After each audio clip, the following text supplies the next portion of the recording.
Bharatiya Janata party का आज Firozabad club में सदस्यता अभियान 2024 कार्यशाला का आयोजन किया गया, जिसमें भारी तादाद में कार्यकर्ताओं ने शिरकत की। इस कार्यक्रम में प्रदेश अध्यक्ष भूपेंद्र चौधरी रहे मौजूद। कार्यक्रम के बाद प्रदेश अध्यक्ष भूपेंद्र चौधरी ने एक प्रेस वार्ता की, जिसमें मीडिया से रूबरू हुए। क्या कुछ कहा प्रदेश अध्यक्ष ने, सुनिए। भारतीय जनता पार्टी का देशव्यापी सदस्यता अभियान शुरू हो रहा है। दिल्ली में माननीय राष्ट्रीय अध्यक्ष जी के द्वारा आदरणीय प्रधानमंत्री जी को सदस्यता ग्रहण करके इस अभियान की शुरुआत होगी और भारतीय जनता पार्टी ने हमने सभी किस प्रकार से इस अभियान को आगे चलाना है, उसी स्तर पर अभ्यास वर्ग, कार्यशालाएं या ट्रेनिंग कैंप हम लोग अपने कार्यकर्ताओं को लगा रहे हैं। तो सदस्यता के व्यावहारिक प्रशिक्षण के लिए ये कार्यशालाएं हैं। तो अभी 17 तारीख को अखिल भारतीय स्तर पर कार्यशालाएं दिल्ली में हुई, इसमें सभी प्रदेशों के लोग उपस्थित थे। अभी एक राज्य स्तरीय कार्यशाला 20 तारीख को लखनऊ में आयोजित की गई, जिसमें माननीय मुख्यमंत्री जी सहित सभी जिलों से लोग, जो व्यवस्था से जुड़े लोग हैं, वो उपस्थित रहे। हम सब लोग जिलों की कार्यशालाएं हमें करनी है। 24 तारीख तक सभी जिलों में, 22, 23, 24 में सभी जिलों में कार्यशालाएं करनी है। फिर 25, 26, 27 में सभी मंडलों पे करनी है और 31 तारीख को सभी बूथ पर हमें, जो हमारी टीम है, उसका प्रशिक्षण हम लोग कराएंगे कि किस प्रकार से इस सदस्यता अभियान को, क्योंकि हमारी मेंबरशिप ऑनलाइन है, इस अभियान को चलाना। हमें घर घर जाना है, सभी परिवारों में, समाज के सब वर्गों में हमें सदस्यता करनी है। सदस्यता कराने के लिए भारतीय जनता पार्टी के कार्यकर्ता अपनी उपलब्धि और विचारधारा व नीतियों के साथ साथ, जैसा मैंने कहा, सभी गांव, घर, परिवार, मोहल्ले, प्रतिष्ठानों पर दस्तक देंगे। प्रदेश और देश में आज इस प्रकार का वातावरण है, सुरक्षा भाजपा दे सकती है। भाजपा ही है जिन्होंने बहन बेटियों की सुरक्षा की है। भाजपा ही है कि व्यापारी बिना गुंडा टैक्स दिए निर्भय होकर अपना व्यवसाय कर रहे हैं। भाजपा है तो प्रदेश और देश का विकास लगातार हो सकता है, सुनिश्चित है। बाकी दलों ने हमेशा अपने निजी और अपने पारिवारिक स्वार्थों को ध्यान में रखकर काम किया है, जिसके कारण देश का विकास या प्रदेश का विकास ना होकर उनके अपने परिवार के लोगों का विकास हुआ।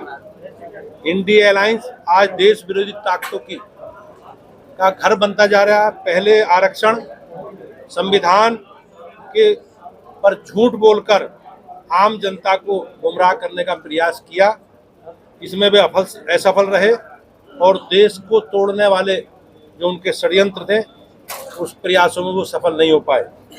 कांग्रेस की अगुवाई में इस अभियान में समाजवादी पार्टी भी शामिल रही। वे अपने पाखंड और झूठ से हिंदुओं को बांटने का षड्यंत्र कर रहे हैं। जिस प्रकार से पहले से कांग्रेस पार्टी का एजेंडा रहा है कि देश में जाति, भाषा, क्षेत्र के नाम पर वो लोग बंटवारा करते रहे और एक विशेष समुदाय के संरक्षण के लिए उनका जो एजेंडा था, उस एजेंडे को आगे बढ़ाते रहे। अलगाववादी अब्दुल्ला परिवार नेशनल कॉन्फ्रेंस के साथ कांग्रेस ने जम्मू कश्मीर में चुनाव के लिए गठबंधन किया। समाजवादी पार्टी का भी इस नापाक गठबंधन को समर्थन है। मेरा आप सबके माध्यम से श्री राहुल गांधी जी और श्री अखिलेश यादव जी से सवाल है, क्या कांग्रेस नेशनल कॉन्फ्रेंस के जम्मू कश्मीर में फिर से अलग झंडे के वादे का समर्थन करती है? इसका जवाब आप सबके माध्यम से कांग्रेस पार्टी से। क्या राहुल गांधी और कांग्रेस पार्टी धारा 370 और आर्टिकल 35A को वापस लाकर जम्मू कश्मीर को फिर से अशांति और आतंकवाद के युग में धकेलने के लिए जम्मू कश्मीर नेशनल कॉन्फ्रेंस के निर्णय का समर्थन करती है? क्या कश्मीर कांग्रेस के युवाओं के बदले पाकिस्तान के साथ वार्ता करके फिर से अलगाववाद को बढ़ावा देने का समर्थन करती है? क्योंकि नेशनल कॉन्फ्रेंस की जिस प्रकार की नीति रही है कि वो इस हमारे विषय में, जो हमारा अंतरिम मामला है, इंटरनल मामला, उसमें पाकिस्तान के हस्तक्षेप की भी बात करती रही है। क्या कांग्रेस पार्टी राहुल गांधी पाकिस्तान के साथ एलओसी ट्रेड शुरू करने के नेशनल कॉन्फ्रेंस के निर्णय या फिर से बॉर्डर पर आतंकवाद और उनके इकोसिस्टम का पोषण करने का समर्थन करते हैं? क्या कांग्रेस पार्टी आतंकवाद और पत्थरबाजी की घटनाओं में शामिल लोगों के परिजनों को फिर से सरकारी नौकरी में बहाल करने और आतंकवाद, दहशतगर्दी और बंद के दौरान फिर से लाने का समर्थन करती है? क्या गठबंधन से कांग्रेस का आरक्षण विरोधी चेहरा सामने आया है? क्या कांग्रेस दलित, गुर्जर, बर्कवाल और पहाड़ियों के आरक्षण को समाप्त करने के, फिर से उनके साथ अन्याय करने के जो नेशनल कॉन्फ्रेंस का वादा है उसके साथ खड़ी है? क्या कांग्रेस चाहती है कि शंकराचार्य पर्वत पर तख्ते सुलेमान और हरि पर्वत को कोहे मारान के नाम से जाना जाए? क्या कांग्रेस जम्मू कश्मीर की अर्थव्यवस्था को एक बार फिर से भ्रष्टाचार की आग में झोंककर पाकिस्तान समर्पित गिने चुने परिवारों के हाथ में सत्ता सौंपने का समर्थन करती है? क्या Congress party Jammu Kashmir national conference के जम्मू और घाटी के बीच जो भेदभाव की राजनीति ये लोग करते थे उसका समर्थन करती है? क्या कांग्रेस पार्टी और राहुल गांधी कश्मीर को ऑटोनॉमी देने की जो नेशनल कॉन्फ्रेंस की मांग है उसकी विभाजनकारी सोच और नीतियों का समर्थन करती है? क्योंकि जिस प्रकार से कांग्रेस पार्टी ने नेशनल कॉन्फ्रेंस से चुनाव के लिए गठबंधन किया है और जो सोच नेशनल कॉन्फ्रेंस की देश के बारे में, देश के संविधान के बारे में, धारा 370 के बारे में रही है, कांग्रेस पार्टी क्या उससे सहमत है? इसका स्पष्टीकरण आप सबके माध्यम से मैं राहुल गांधी जी, कांग्रेस पार्टी और समाजवादी पार्टी के लोगों से अपेक्षा करता हूं कि इस पर अपना दृष्टिकोण स्पष्ट करें। सर, आपने ना प्रदेश लेवल से आप नेशनल लेवल पे आपने बातें की।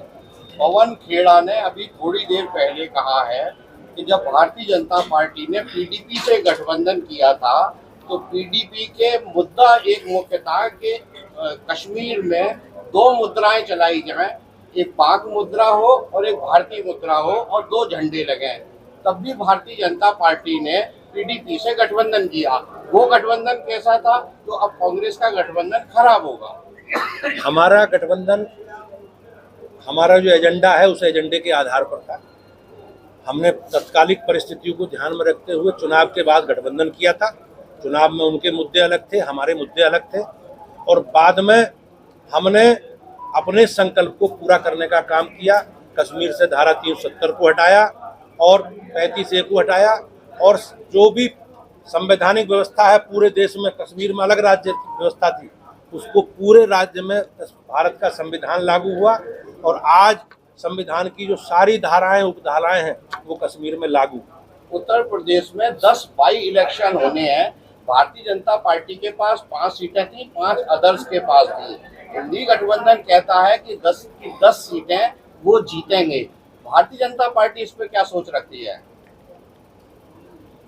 10 विधानसभाओं के उत्तर प्रदेश में उपचुनाव होने हैं। विधानसभा, जब लोकसभा चुनाव हुए उसमें से ये 3 सीटें हमारे पास थी। एक सीट हमारे सहयोगी जो चुनाव पूर्व गठबंधन विधानसभा में हमारे निषाद पार्टी थे उनके पास थी। एक सीट हमारे सहयोगी राष्ट्रीय लोकदल के पास और शेष सीटें समाजवादी पार्टी। मान्य सांसदों के विधायकों के सांसद बनने के कारण और एक सीट सीसामऊ मान्य विधायक के सजा होने के कारण रिक्त हुई है। हम लोगों ने संगठन की दृष्टि से अपनी पूरी तैयारी हम नीचे बूथों पर कर रहे हैं और सदस्यता अभियान के माध्यम से हमारी जो योजनाएं हम लगातार उन क्षेत्रों में, उन 10 क्षेत्रों में भी प्रदेश के साथ घर घर जाएंगे। हमने पूरा संगठन का स्ट्रक्चर अपना खड़ा कर लिया है और जैसे भी आचार संहिता लगेगी हम अपने कार्यकर्ताओं के साथ, अपने एजेंडे के साथ जनता के बीच में जाएंगे और मुझे विश्वास है कि प्रदेश की जनता का आशीर्वाद योगी जी के नेतृत्व में भाजपा को मिलेगा। सर, मेरा आखिरी प्रश्न है, मथुरा के विधायक ने मायावती के ऊपर अशोभनीय टिप्पणी की थी जिसका अखिलेश यादव ने पुरजोर विरोध किया। अभी कुछ देर पहले मायावती ने ट्विटर हैंडल पर डाला है और उन्होंने अखिलेश की तारीफ की है। मुझे उस विषय की जानकारी नहीं है, लेकिन समाजवादी पार्टी की जो सोच रही है समाज के कमज़ोर वर्गों के प्रति, उस समाज के प्रति, कहीं ना कहीं आप सब लोगों को उस पुराने जो उनकी सोच है, उस सोच के बारे में, समाजवादी पार्टी की जो नीति है दलितों के बारे में, किस प्रकार से संविधान को उन्होंने कलंकित करने का काम किया, किस प्रकार से आपने देखा होगा समाजवादी पार्टी ने जो संसद में प्रमोशन में आरक्षण का बिल था, समाजवादी पार्टी के लोगों ने उसे फाड़ने का काम किया। सब दलितों के महापुरुषों का और उनसे जुड़े स्मारकों का सबसे ज़्यादा अपमान अगर किसी सरकार के समय हुआ, किसी पार्टी ने किया, तो समाजवादी पार्टी ने किया है। समाजवादी पार्टी के चरित्र को प्रदेश और देश की जनता सब जानती है। धन्यवाद।